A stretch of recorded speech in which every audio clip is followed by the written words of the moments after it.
इसी प्रिंसिपल को मैंने नाम दिया है द फर्स्ट पेडल प्रिंसिपल। क्या सर, जब आपने इन्वेस्टर्स के आगे सारी की सारी बैलेंस शीट रखी और वो भी इतने सारे इन्वेस्टर्स के आगे, तो आपको वो रिस्की नहीं लगा? फूड इंडस्ट्री में बहुत इम्पोर्टेंट एस्पेक्ट है कि जो चीज़ मैं अपने बच्चे को खिला सकता हूँ वही मेरी फैक्ट्री में बनेगा। जितना फ्रूट को निचोड़ोगे उतना ज़्यादा जूस निकलेगा, राइट। पर एक ऑप्टिमम लेवल होता है जहाँ पे आके आपको रुक जाना है। तो यार, यंग एंटरप्रेन्योर्स को मैं 2 चीज़ें कहना चाहूँगा। पहली बात तो ये कि जो ट्रस्ट होता है ना, वो टाइम के साथ कंपाउंड करता है।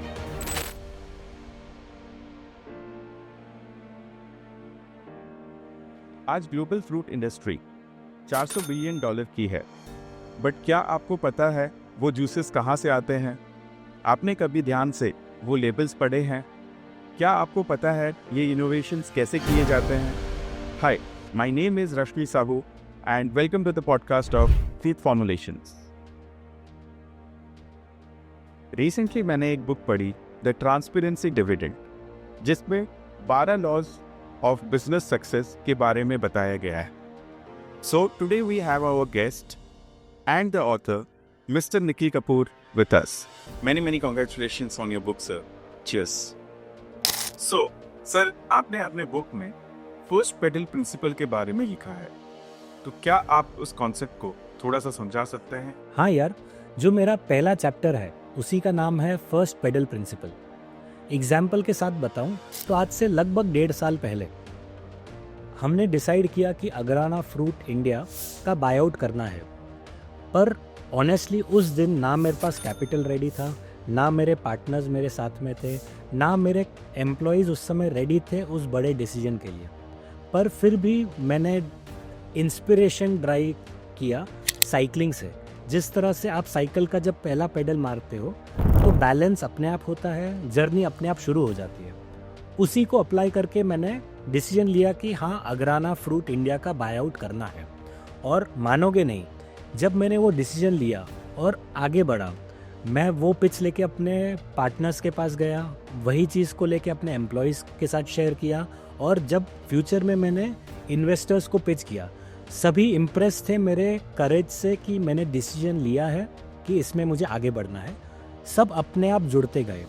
ऑनेस्टली मैंने इतने सारे इन्वेस्टर्स को पिच किया, सबके सामने जाके हमने अपनी बैलेंस शीट्स बताई, अपनी प्रॉफिट एंड लॉस स्टेटमेंट बताया, इन्वेंट्री बताई, उन्हें ऑडिट करवाया, ड्यू डिलिजेंस कराया।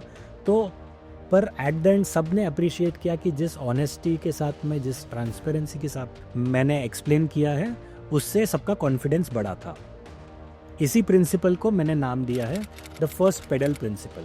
मतलब आप साइकिल का पहला पेडल मारो, काफ़ी सारी चीज़ें अपने आप सुलझती जाएंगी, आपका बैलेंस अपने आप हो जाएगा, जर्नी शुरू हो जाएगी एंड ऑल दैट। सर, जैसे कि एक typical India, if you see entire India, उसमें आपने देखा होगा कि family business goes place from one generation to another, right?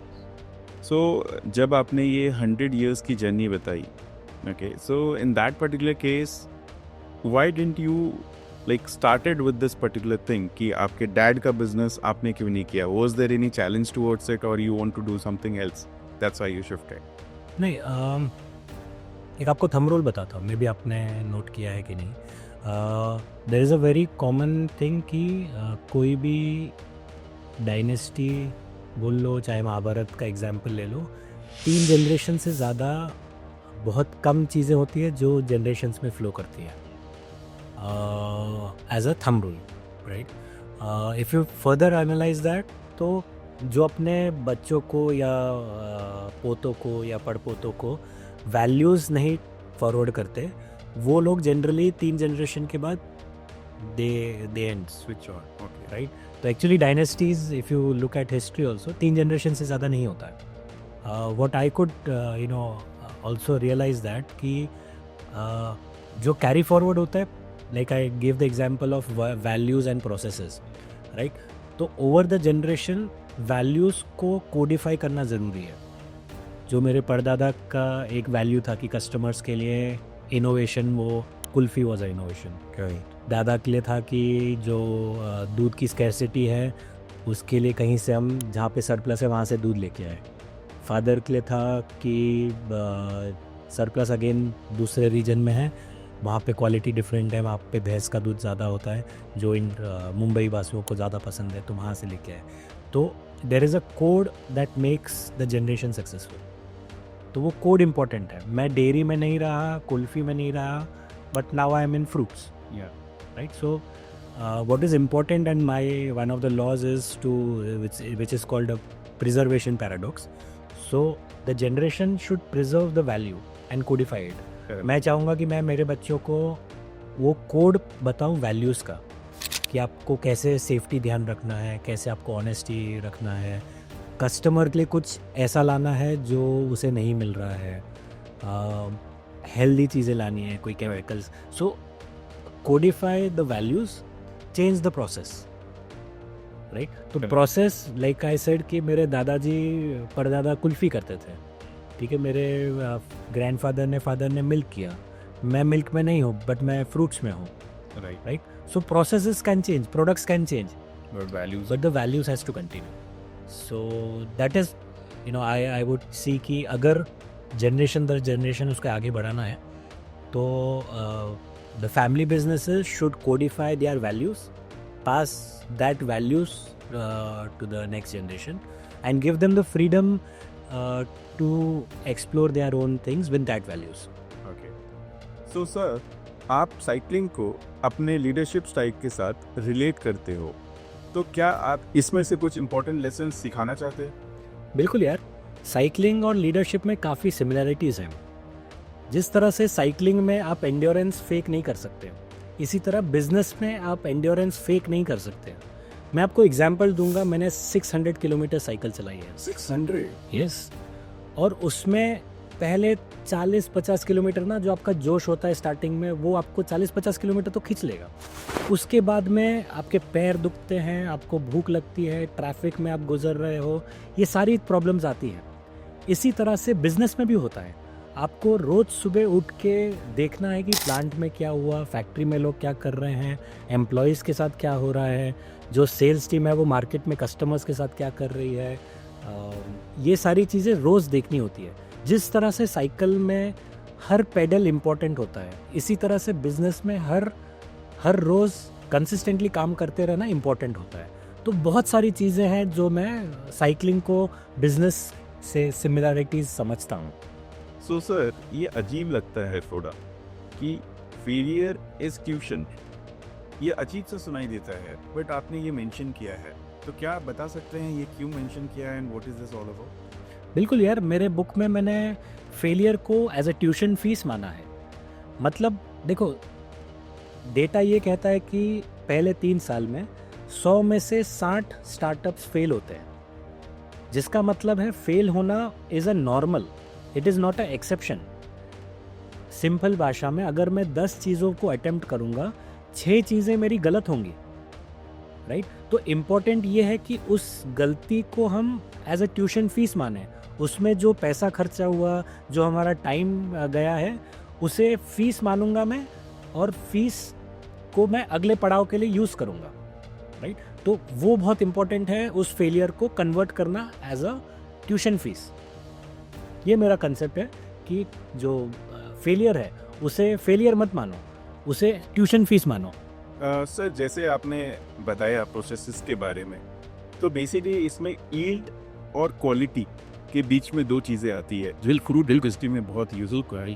तो इसके बारे में आप क्या कहेंगे कि क्या चूज़ करना चाहिए? यार, हमारी फ्रूट इंडस्ट्री में ना बहुत कॉमन है, आप घर पे भी कर सकते हो। जितना फ्रूट को निचोड़ोगे उतना ज़्यादा जूस निकलेगा, राइट? पर एक ऑप्टिमम लेवल होता है जहाँ पे आके आपको रुक जाना है।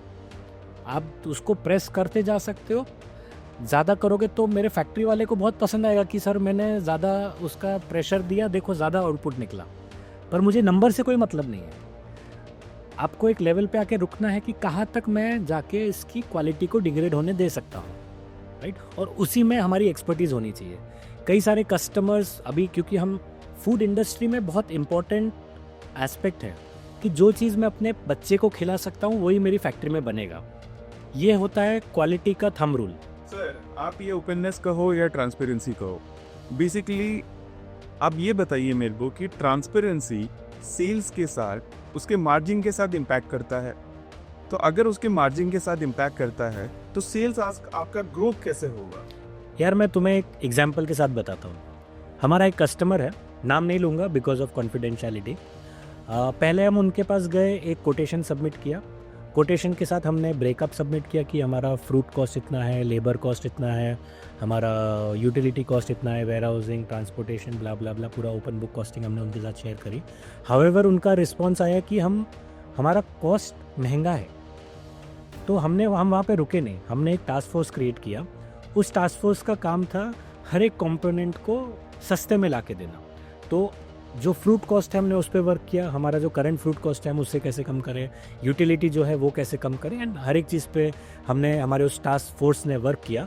एंड आप मानोगे नहीं, जब हम 1 महीने बाद उनके पास गए तब हमारा कॉस्ट ऑलमोस्ट 15 से 20% सस्ता हो गया। तो जो कस्टमर है ना सिर्फ वो हैप्पी था कि हमने उसका कॉस्ट कोटेशन हमने नीचे लेके आए, बट इम्प्रेस था कि हमारी जैसी कंपनी ने हमने पूरी तरह से हमारे फोर्स लगाया और हर एक चीज़ पे काम किया, इम्प्रूव करके जो भी एफिशिएंसीज हैं वो उसको फॉरवर्ड कर दी, राइट। तो इस तरह से मैं कह रहा हूँ कि जो ट्रांसपेरेंसी है उसको जब हम अपने एक्शन में लाएंगे उससे ट्रस्ट बढ़ता है और उस ट्रस्ट से सेल बढ़ता है। I have challenged you. So the same thing you have challenged in your book, a lot of things, I guess. So it states your challenge. So Rashmi Sahu is giving to you the particular challenge. Take one key client, move from cost up to market-driven transparency. Present not only your cost, but benchmarks and the roadmap for improvement. Perfect. So this is actually what I have already done, and this is a challenge for the reader. The entrepreneur who would be reading this book, he can pick one of his client. Mostly the current trend is to give a cost up version कि मेरे को 100 रुपये में पड़ रहा है, मैं आपको 125 में 120 में बेचूंगा, right? The challenge here is to pick up one customer and go to him with the open book costing. And maybe challenge when you open the book आप बताओगे कि मुझे फ्रूट इतने का पड़ रहा है, मुझे लेबर इतना है, मेरा यूटिलिटीज़ इतना है, मेरा वेयर हाउस इतना है, blah blah blah. When you will open that book to the customer, they will comment कि अरे यार पैकेजिंग मटेरियल आप 14 रुपये का क्यों यूज़ कर रहे हो, मार्केट में 8 रुपये का मिल रहा है या 10 रुपये का मिल रहा है। You take up that challenge, improve that and forward that to the customer. Say कि sir, with this exercise I have saved 10 rupees, I pass that to you, right? So that is the challenge, and that is how the customer will gain more trust, and that is the whole book is about, That being transparent and building trust based on transparency. I would encourage, this is the future. I think even a lot of purchase managers today ask for open book costing, but people hesitate to show their books very openly, but I think it should not be the case. We should be very transparent. The more you open, the more you get to know ki what things you are not doing as per industry standards, right? And then so indirectly, if I say, you are building up trust through this, right? Okay.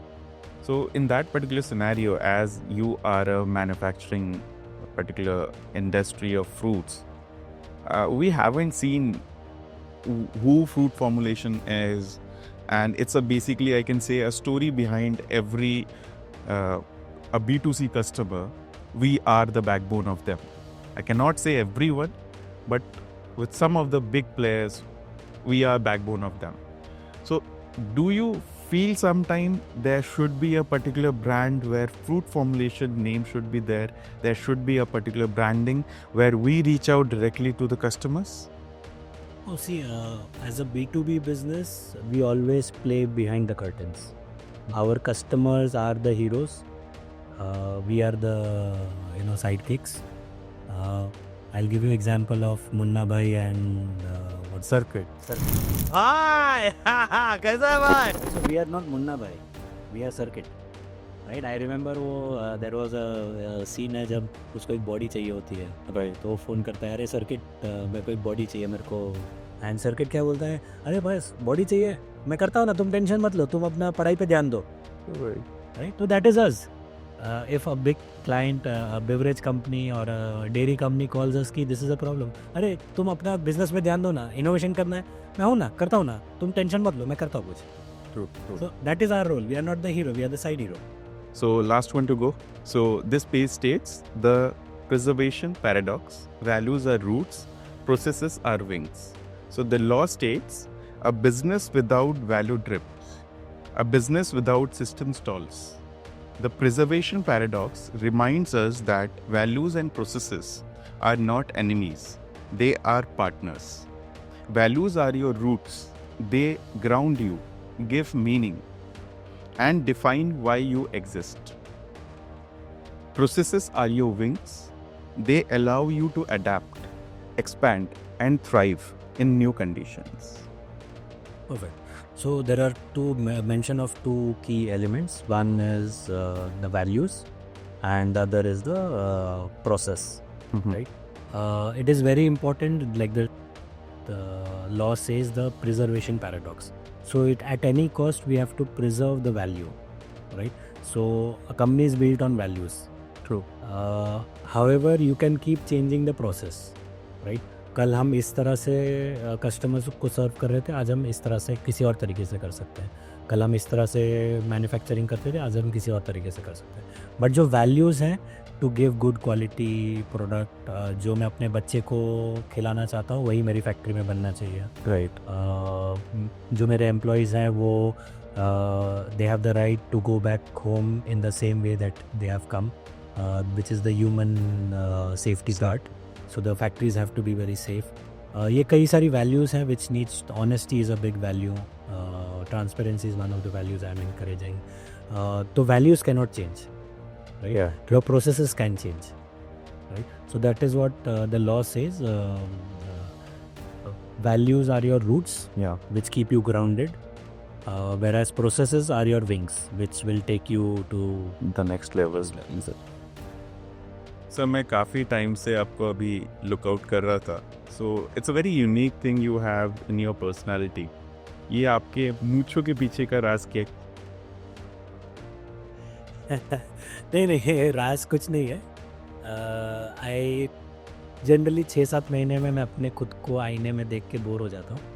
तो आज से 6 महीने पहले I had a French cut. फिर क्या हुआ, वो बनाते बनाते यहाँ पे साइड से कट हो गया तो गोट जैसी दाढ़ी बना ली थी. फिर जब गोट जैसी बनाई तो ये थोड़ा सा कम लग रहा था तो इसको ताव दे दिया. मेरा बार्बर भी, I think I give some credit to him, उसको मैं जब भी जाता हूँ तो बोलता हूँ कि इस बार कुछ नया करे यार, तो वो कुछ ना कुछ आइडिया लगाता है. ओके. अगले बार वो बोल रहा है कि दाढ़ी रखना with the box cut. So your salon guy is basically the master, you can say the master of. I believe in giving, मतलब जिसको जो आता है ना उसको जाके मैं सिखाऊं कि यार तू मेरे लिए ये कर, उसको पता है उसको क्या करना है. आई जस्ट गो एंड से कि कुछ नया करते हैं आज. सर जोश तो काफ़ी अच्छा है. तो आप यंग लीडर्स और हमारे जेनजी लोगों को क्या कहना चाहोगे? तो यार यंग एंटरप्रेन्योर्स को मैं 2 चीज़ें कहना चाहूँगा. पहली बात तो ये कि जो ट्रस्ट होता है ना वो टाइम के साथ कंपाउंड करता है. तो स्टार्टिंग से ही ट्रस्ट जैसे वैल्यूज़ को अपने सिस्टम में इंक्लूड करो. जब कोई प्रॉब्लम में हो कस्टमर्स से, एम्प्लॉयज़ से ट्रांसपेरेंटली शेयर करो, डरो मत उस बात में. और दूसरा ये जो करेज है ना, करेज रखो. पहला पेडल हमेशा एंटरप्रेन्योर को खुद ही मारना पड़ेगा. सो दोस्तों, जैसे आपने देखा कि ट्रांसपेरेंसी एक वैल्यू नहीं है, वैल्यू के साथ एक बिजनेस एडवांटेज भी है. So thank you so much, thank you for be connected with us, and thank you so much sir to be in our host and be in this channel. Thank you so much. My pleasure. Thank you so much.